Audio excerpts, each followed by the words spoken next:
اعمال کی اصلاح کرم سے کر دے۔ الحمدللہ رب العالمین والصلاة والسلام علی سید المرسلین، اما بعد فاعوذ باللہ من الشیطان الرجیم، بسم اللہ الرحمن الرحیم۔ پڑھیے الصلاة والسلام علیک یا رسول اللہ وعلی آلک واصحابک یا حبیب اللہ۔ الصلاة والسلام علیک یا نبی اللہ وعلی آلک واصحابک یا نور اللہ۔ فرمان آخری نبی رسول ہاشمی صلی اللہ تعالی علیہ وسلم، جسے کوئی اہم حاجت درپیش ہو وہ مجھ پر کثرت سے درود شریف پڑھے، کیونکہ درود پاک دکھ، درد اور مصیبتوں کو دور کرتا اور رزق میں اضافہ کرتا ہے۔ تو جب بھی کوئی مشکل آئے، پریشانی آئے، تکلیف آئے، ٹینشن آ جائے، تو اس کا بار بار اظہار کرنے سے ٹینشن دور نہیں ہو جاتا۔ کوئی بھی مشکل آتی ہے بندہ سبھی کو بتاتا پھرے، بار بار ذکر کرتا رہے کہ یار بڑی مشکل میں ہوں، بڑی پریشانی میں ہوں۔ شاعر کہتے ہیں نا کہ دکھوں نے تم کو جو گھیرا ہو تو درود پڑھو، دکھوں نے تم کو جو گھیرا ہو تو درود پڑھو، جو حاضری کی تمنا ہو تو درود پڑھو۔ تو جب ٹینشن دور کرنے کا، مشکل دور کرنے کا، پریشانی دور کرنے کا وظیفہ مل گیا ہے، چابی مل گئی ہے، تو پھر فضول باتیں کرنے کی بجائے ہمیں درود پاک کی کثرت کرنی چاہیے۔ صلو علی الحبیب صلی اللہ تعالی علی محمد صلی اللہ علیہ وسلم۔ آج میں آپ کو اللہ کے ایک نبی کا واقعہ سنانا چاہتا ہوں۔ یہ واقعہ قرآن مجید میں بہت تفصیل کے ساتھ موجود ہے، اور یہ واقعہ ایسا ہے کہ میں ان نبی علیہ الصلوۃ والسلام کے عمل کا نام لوں تو نبی علیہ الصلوۃ والسلام کا نام آپ کے ذہن میں خود ہی آ جائے گا۔ یعنی انہوں نے وہ عمل ایسا کیا کہ اب ان کے نام کے ساتھ وہ عمل ایک خاص ٹیگ بن گیا ہے۔ اور اگر میں اب عمل بتاتا ہوں، نام آپ خود بتائیں گے۔ اور ان کا عمل تھا کہ ان کے اندر کمال صبر تھا۔ اب یہ صبر کرنے والے نبی کون ہیں؟ صبر ایوب علیہ السلام۔ مشہور ہے دنیا میں کہ ایوب علیہ السلام کا جو صبر ہے وہ ضرب المثل بن گیا، وہ ایگزامپل بن گیا۔ صبر تو بہت سارے لوگوں نے دنیا میں کیا، مصیبتیں تو بہت سارے اللہ والوں پر آئیں، مگر حضرت ایوب علیہ السلام کو اس قدر کمال کا صبر جو ان کا تھا، وہ کیا واقعہ ہے۔ تو آج مشکلیں ہیں، پریشانیاں ہیں، ٹینشن ہیں، لوگ جب پریشان ہوتے ہیں تو صبر کا دامن تھامنے کی بجائے نارملی بے صبری، شکوے اور شکایات کی طرف جاتے ہیں۔ تو زندگی میں جب بھی کوئی معاملہ آئے نا، ہمیں اللہ کے کلام کی طرف رجوع کرنا چاہیے، اللہ والوں کی سیرت کی طرف رجوع کرنا چاہیے، اور رب کریم کے جو منتخب ترین بندے ہیں، دنیا کے افضل ترین جو افراد ہیں، وہ انبیاء کرام علیہ الصلوۃ والسلام ہیں۔ تو ہمیں جب بھی کوئی پرابلم آئے، جب بھی کوئی مسئلہ درپیش ہو، پہلے دیکھیں اللہ والوں نے اس موقع پر کیا کیا تھا، قرآن کیا کہتا ہے، حدیث کیا کہتی ہے، تو پھر زندگی میں چیزیں آسان ہو جاتی ہیں۔ تو حضرت ایوب علیہ الصلوۃ والسلام کی سیرت کے بارے میں جانتے ہیں کہ آپ حضرت اسحاق علیہ الصلوۃ والسلام کی اولاد میں سے ہیں، اور ان کی والدہ حضرت لوط علیہ الصلوۃ والسلام کے خاندان سے ہیں۔ اللہ تعالیٰ نے آپ کو ہر طرح کی نعمت سے نوازا تھا۔ آپ حسن و صورت والے بھی تھے، یعنی آپ کو اللہ پاک نے بہت خوبصورت بھی بنایا تھا، اور اللہ کریم نے مال بھی بہت دیا، اولاد میں بھی کثرت دی، یعنی ویل آف لائف تھی، خوبصورتی بھی ہے، مال بھی ہے، اولاد بھی ہے۔ اچھا، پھر ظاہر مال تھا تو گھر بھی تھے، جانور بھی تھے۔ اس زمانے میں جو ویلتھ ہوتی تھی، جو پیسہ ہوتا تھا، وہ جانوروں کی صورت میں ہوتا تھا۔ آج کل لوگ گاڑیاں رکھتے ہیں، سونا زیورات رکھتے ہیں، اس زمانے میں جانور ہوتے تھے۔ بلکہ اب بھی اگر پاکستان کے بھی آپ انٹیریئر کے ایریا میں چلے جائیں، گاؤں گوٹھ میں جائیں، تو لوگ اپنا مال و دولت سے جانور ہی خرید رہے ہوتے ہیں۔ ان کے نزدیک یہی ان کا جو ہے وہ جو بھی ان کا کاروبار ہوتا ہے اور مال ہوتا ہے۔ اب آپ پر امتحان آیا، آزمائش آئی. اور وہ آزمائش کیسے آئی کہ پہلے آپ کا مکان گرا اور خاندان کے جتنے افراد تھے اور آپ کے بیٹے تھے، جتنے بھی آپ کے بیٹے تھے نا، وہ سب اس مکان کے تلے دب کر انتقال کر گئے. اللہ اکبر. آپ کو آ کر خبر دی جاتی گئی کہ حضور آپ کا مکان گر گیا ہے، آپ کے بچے دب گئے اور دب کر ان کا انتقال ہو گیا ہے. آپ فرماتے تھے میرا کیا ہے، جس کا تھا اس نے لے لیا. جب تک اس نے مجھے دے رکھا تھا وہ میرے پاس تھا، جب اس نے چاہا اس نے واپس لے لیا. اسی نے دیا تھا نا.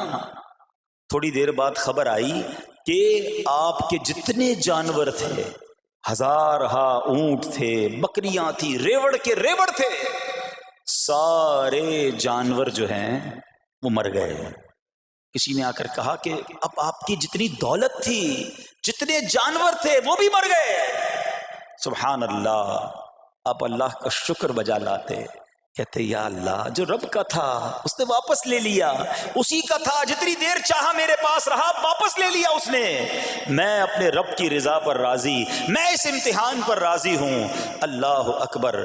اب کیا ہوا کہ آپ کی تمام کھیتیاں اور جو باغات تھے، بہت بڑی زمینیں تھیں، بڑے بڑے کھیت تھے، وہ بھی سارے کے سارے برباد ہو گئے.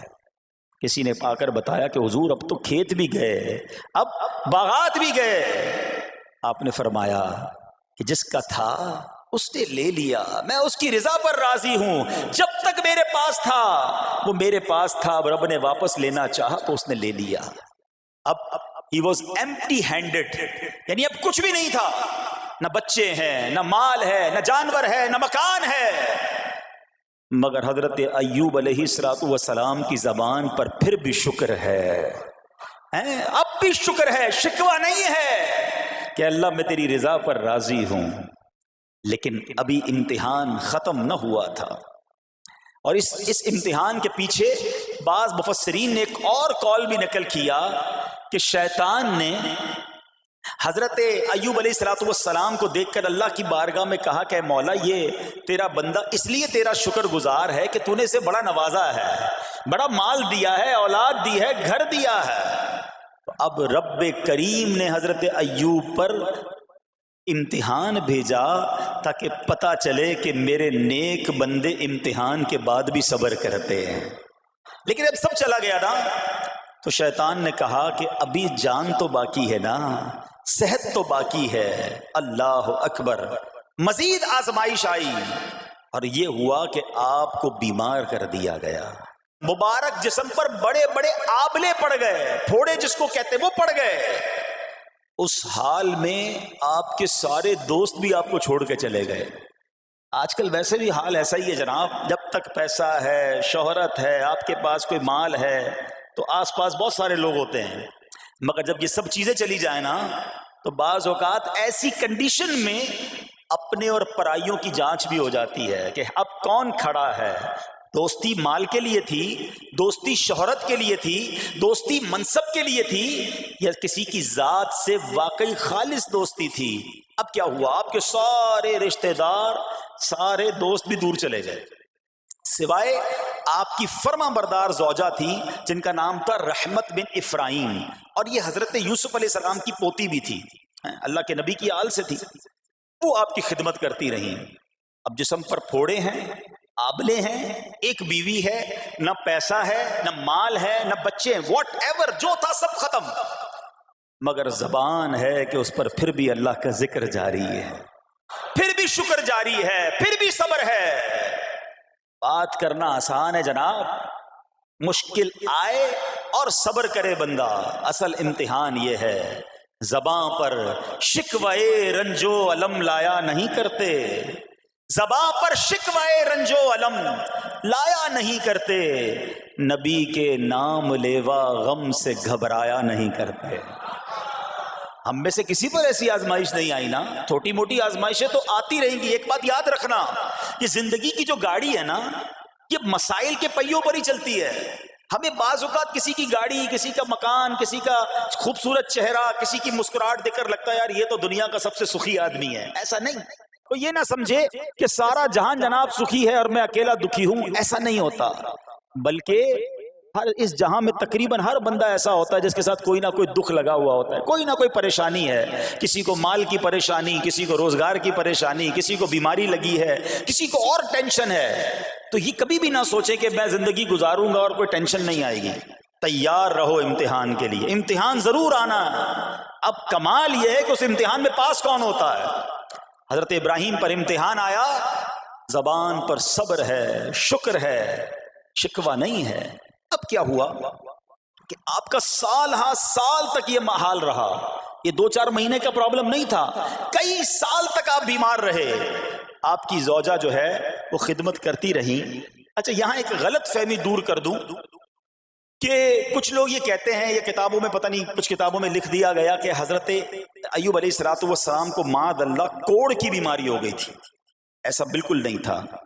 کوڑ کی بیماری نہیں ہوئی تھی، بلکہ نہ کوڑ ہوا نہ جزام ہوا. آپ کو جسم پر پھوڑے پھنسیاں جن کو کہتے ہیں آبلے نکل آئے تھے.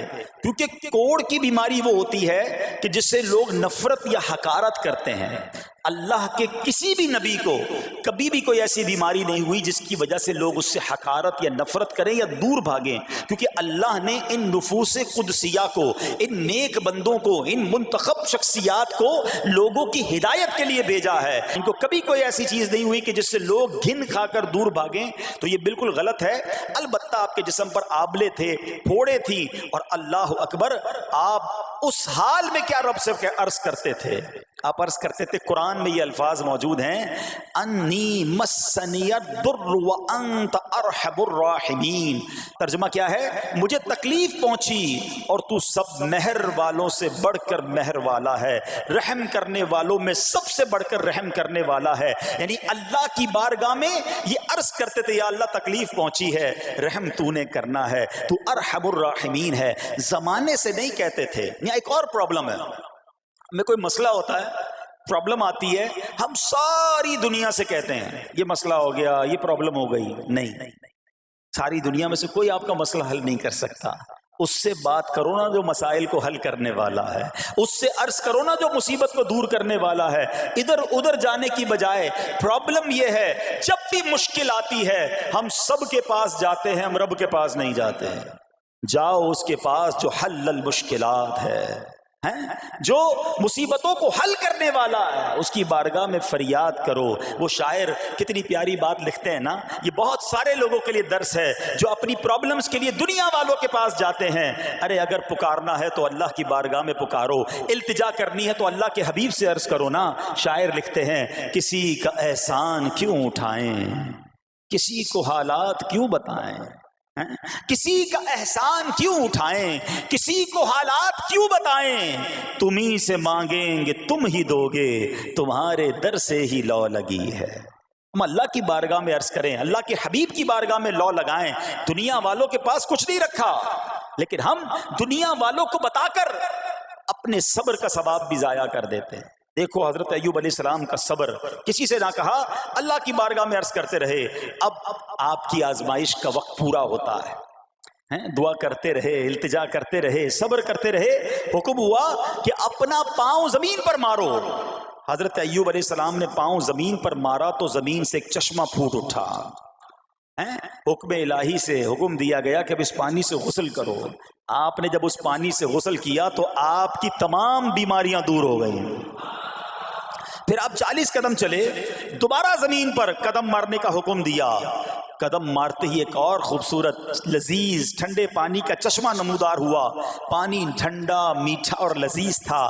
اب آپ نے وہ پانی پیا تو آپ کے باطن میں نور ہی نور پیدا ہو گیا اور آپ کو اعلیٰ درجے کی صحت و نورانیت حاصل ہو گئی. اور سنو، میرا رب تو قادر ہے نا، اللہ تعالیٰ نے آپ کی وہ ساری اولاد جو دب کر کئی سال پہلے مر گئی تھی، انتقال فرما گئے تھے، اللہ نے ان تمام اولاد کو پھر زندہ فرما دیا اور آپ کی بیوی کو دوبارہ جوانی بخشی، اور اب اس کے بعد بھی آپ کی کثیر اولاد ہوئی. سنو سنو، جو جانور چلے گئے تھے نا، اللہ نے مویشی، اسباب و خزانہ اس سے زیادہ آپ کو پھر سے عطا فرما دیا. صبر کیا تھا نا. ان اللہ مع الصابرین. اچھا یاد سب کو ہے یہ آیت, بچپن سے یاد ہے, اللہ صابروں کے ساتھ ہے, صبر کرنے والوں کے ساتھ ہے, مگر صبر کرنا نہیں ہے. امتحان آنا ہے تو صبر کرنا نہیں ہے, آیت سب کو پتا ہے. اچھا جس کے ساتھ پرابلم ہو جائے نا, اس کو بھی بندہ درس دینے جا رہا ہوتا ہے, بھائی صبر کرنا, اللہ آپ کو صبر دے, لیکن جب اس پر امتحان آتا تو یہ صبر کرتا نہیں ہے. دوسروں کو درس دے رہا تھا, آج تیری باری آئی ہے نا, تو صبر کا دامن نہ چھوڑیں. میں آپ کو ایک بات سوال پوچھنا چاہتا ہوں. آج کل ہم بڑے لوگوں سے تعلقات کیوں بنانے کی کوشش کرتے ہیں؟ یار جب کوئی مشکل ٹائم آئے گا نا تو یہ بندہ کام آئے گا, یہ پیسے والا دوست ہے, یہ اس کے تعلقات بہت ہیں, اس کی گورنمنٹ میں بات ہے, اس کی وکیلوں میں بات ہے, 4-5 ایسے دوست ہونے چاہیے. یہ ڈاکٹروں کے اندر بڑی اچھی اس کی دوستی ہے, کوئی ڈاکٹر کا بھی کام آئے گا تو یہ بندہ کام آ جائے گا. ہم دنیا والوں سے تعلقات اس لیے بناتے ہیں تاکہ یار مصیبت آئے تو یہ بندہ کام آئے, اور نارملی اکثر ایسا ہوتا ہے کہ جس سے امید رکھی ہوتی ہے مصیبت کے وقت غائب ہو جاتا ہے. لیکن رب خود قرآن میں فرما رہا ہے ان اللہ مع الصابرین, صبر کر لو اللہ کی رحمت تمہارے ساتھ ہو جائے گی. اب میں آپ سے سوال کرتا ہوں, دنیا کے تعلقات ہوں یہ ضروری ہے یا یہ فائدہ مند ہے, یا بندہ صبر کر لے تو اللہ کی رحمت ساتھ ہو جائے, سارے غم ویسے ہی دور ہو جائیں گے؟ صبر اس کو نہیں چھوڑنا ہے. تو حضرت ایوب علیہ السلام کی زندگی میں ایک اور واقعہ یہ ہوا کہ جب آپ بیمار تھے, آپ کو پتہ جب بندہ بیمار ہوتا ہے تو بعض اوقات اس کی طبیعت میں کیفیات بھی ہوتی ہیں, تو آپ نے اپنی زوجہ کو پکارا, تو آپ کی زوجہ کچھ دیر میں حاضر ہوئی, تو آپ نے جلال میں آ کر اس کو 100 درے, اپنی زوجہ کو 100 کوڑے مارنے کی قسم کھا لی. اب جب صحت آ گئی تو قسم تو آپ نے کھائی ہوئی تھی, تو اب کیا کرتے؟ اس بیوی نے تو خدمت بھی بہت کی تھی, اب اسے کوئی خاص کیفیت تھی, آپ نے قسم اٹھا لی تھی. تو سبحان اللہ, ایوب علیہ السلام کو اللہ کریم نے قرآن میں کیا حکم دیا کہ اے ایوب آپ ایک یعنی 100 جس کو کہتے ہیں تنکے 100 تنکوں والی جھاڑو لیں اور اس جھاڑو کو ایک مرتبہ اپنی بیوی کو مار دیجئے تو آپ کی قسم جو ہے وہ پوری ہو جائے گی, یعنی قسم کا کفارہ نہیں دینا ہوگا. اللہ اکبر. اللہ نے اس نبی علیہ السلام کی فرما بردار بیوی کی جو سزا تھی یا جو معاملہ تھا اس کو کتنا آسان فرما دیا. تو رب کریم نے قرآن مجید فرقان حمید میں اس کو کس طرح بیان فرمایا, وَخُذْ بِيَدِكَ ضِغْثًا فَاضْرِب بِهِ وَلَا تَحْنَثْ, فرمایا کہ اپنے ہاتھ میں ایک جھاڑو لے کر اسے مار دے اور قسم نہ توڑ. اِنَّا وَجَدْنَاهُ صَابِرًا, فرمایا ہم نے اسے صابر پایا. نعم العبد, کیا اچھا بندہ. اِنَّهُ اواب, بے شک وہ بہت رجوع لانے والا ہے. ارے آج دنیا کسی کو کہے یہ صبر والا ہے, حضرت ایوب کی شان دیکھو کہ رب فرما رہا ہے قرآن میں اِنَّا وَجَدْنَاهُ صَابِرًا, اور ہم نے ایوب کو صبر کرنے والا پایا, صابر پایا. اللہ حضرت ایوب کے صبر کے صدقے ہمیں بھی صابرین میں شامل فرما لے. اللہ اکبر, سبحان اللہ. اور رب کریم نے جو اواب فرمایا, علماء کہتے ہیں کہ یہ اواب کے لاجواب خطاب کو جو آپ کے سر مبارک پر ایک تاج کی طرح رکھ دیا گیا, کیونکہ اواب کے معنی کیا ہے؟ انہو اواب, بے شک وہ بہت رجوع لانے والا ہے. اللہ اکبر. صبر کیا تو رب نے کیسے کیسے القاب جو ہیں وہ قرآن میں عطا فرمائے. یہاں ایک اور بات بھی سیکھنے والی ہے کہ حضرت ایوب علیہ السلام کے صبر کا کمال یہ ہے کہ قرآن میں ذکر آ گیا, آپ صبح قیامت تک حافظ تلاوت کریں گے, تراویح میں قرآن پڑھا جائے گا, جب بھی قرآن کی تلاوت دنیا کے کونے کونے میں کی جائے گی, قیامت تک حضرت ایوب کے صبر کا ذکر ہوتا رہے گا.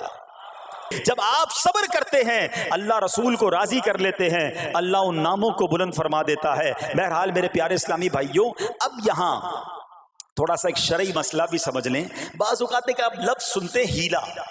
اچھا کچھ لوگ جب یہ لفظ ہیلا سنتے ہیں تو کنفیوز ہو جاتے ہیں, یار یہ کیا, ایک کام کرنا تھا اس کو ایک اور طریقے سے کر دیا, ہمیں سمجھ نہیں آ رہا. عجیب عجیب سی لوگ باتیں کرتے ہیں. سبحان اللہ. علماء فرماتے ہیں پہلے ہیلے کا مسئلہ سمجھ لیں.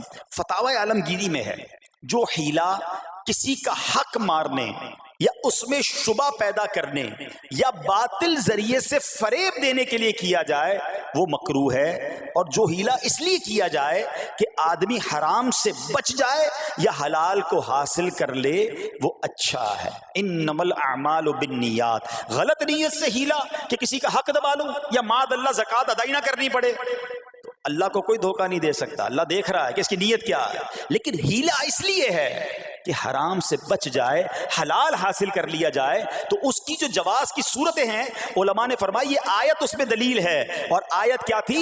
وَخُذْ بِيَدِكَ ضِغْثًا فَاضْرِبْ بِهِ وَلَا تَحْنَثْ، اور فرمایا اپنے ہاتھ سے ایک جھاڑو لے کر اسے مار دو اور قسم نہ توڑو. قسم تو 100 کوڑے مارنے کی تھی، اللہ کریم نے آسانی کا راستہ بتایا. ہاں ایک بات یاد رہے، یہ بڑی امپورٹنٹ بات کرنے جا رہا ہوں کہ مفتیان کرام، قابل اعتماد مفتیان کرام سے رہنمائی لے کر ہم جیسے لوگوں کو، عوام الناس کو کوئی ہیلا اپنے طور پہ نہیں کر لینا چاہیے. ہاں کیونکہ بعض ہیلوں کی شرعی طور پر اجازت نہیں ہوتی، اور بعض اوقات ہیلا کرنے میں ایسی غلطی لوگ کر جاتے ہیں جن کی وجہ سے ہیلا ہوتا ہی نہیں ہے. تو یہاں صرف آپ کو دلیل بتانا تھا، باقی اگر کسی قسم کا کوئی شرعی ہیلا کرنا ہے تو قابل اعتماد مفتیان کرام سے رجوع کیا جائے. سبحان اللہ. اب حضرت ایوب علیہ السلام کے صبر کی بات ہوئی ہے نا، اللہ نے پتہ ہے آپ کو کتنا مقام عطا فرمایا کہ نبی کریم صلی اللہ تعالی علیہ وآلہ وسلم نے ارشاد فرمایا حضرت ایوب لوگوں میں سب سے بڑھ کر عالم،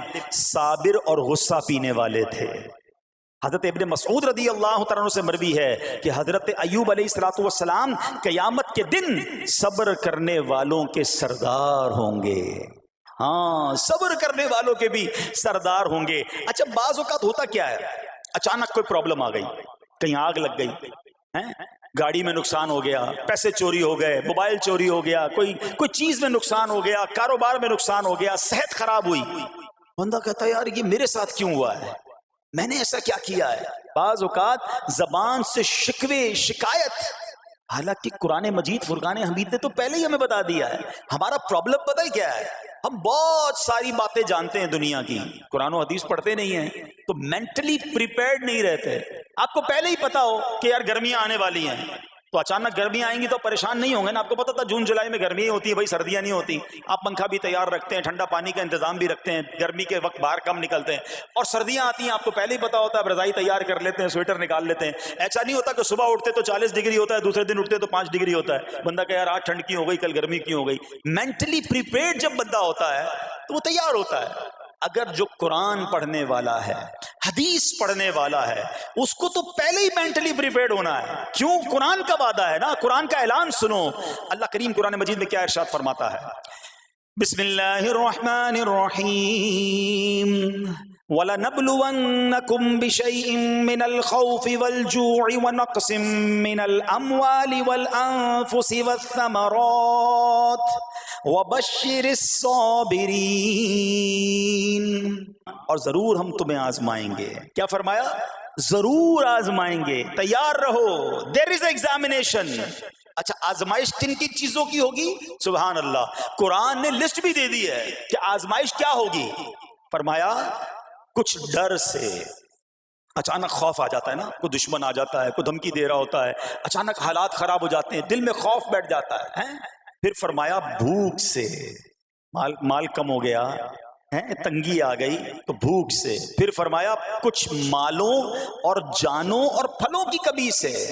کبھی کاروبار میں نقصان ہوگا، کبھی کسی کے باغات ہے تو باغ فصل اجڑ سکتی ہے، آپ کو کوئی نقصان ہو سکتا ہے، کسی جگہ آگ لگ سکتی ہے، اور جانوں کی کمی سے بیماری بھی آ سکتی ہے. مگر آگے کیا فرمایا؟ وَبَشِّرِ الصَّابِرِينَ. خوشخبری سنا ان صبر والوں کو.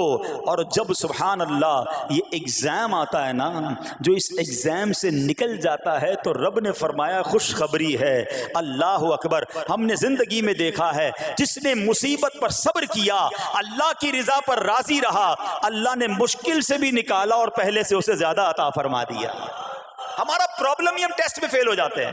جیسے ہی امتحان شروع ہوا، واویلا شروع، شور شروع، شکوے شروع. سب کو بتانا، حالانکہ کر کوئی نہیں سکتا لیکن سب کو بتائیں گے. نہ کرو ایسا. میں جانوں میرا رب جانے، مجھے کیوں کسی کو بتانا ہے. ہاں وہ کریم ہے، وہ دیکھ رہا ہے کہ میرا بندہ صبر کر رہا ہے. سبحان اللہ. حضرت سیدنا امام ابو جعفر محمد بن جریر طبری تفسیر طبری میں اس آیت مبارک کے تحت فرماتے ہیں یعنی ہم تمہیں دشمن کے خوف، قحط سالی، شدید بھوک و فقر و فاقہ، فصلوں کی کمی، مقاصد کے حصول میں مشکلات، کفار سے جنگ کے دوران افرادی قوت میں کمی اور اہل و عیال کی موت وغیرہ کے ذریعے آزمائیں گے. اور یہ سب چیزیں بطور امتحان ہوں گی تاکہ تمہارے سچے جھوٹوں سے اور اہل بصیرت منافقوں سے جدا ہو جائیں. یعنی اس ٹیسٹ میں پتہ چل جائے گا کون اللہ والا ہے, کون صبر والا ہے, کون اللہ کی رضا پر راضی رہنے والا ہے. سنو سنو, جب یہ تکلیف آتی ہے نا تو اس کا پھر اجر کتنا ملتا ہے. شہنشاہ نبوت مخزن جود و سخاوت صلی اللہ تعالی علیہ وسلم نے ارشاد فرمایا, جو دنیا میں ہی اپنی ہر خواہش کی تکمیل کر لے تو یہ چیز آخرت میں اس کے اور اس کی خواہش کے درمیان آڑ اور پردہ بن جائے گی. اور جو مالداروں کی زینت کی طرف اپنی نگاہیں دراز کرے تو وہ آسمان والوں کے سامنے بے عزت ہو جاتا ہے. اور جو شدید بھوک پر صبر کرے اللہ عز و جل اس کو جنت الفردوس میں جہاں چاہے گا ٹھکانہ عطا فرمائے گا.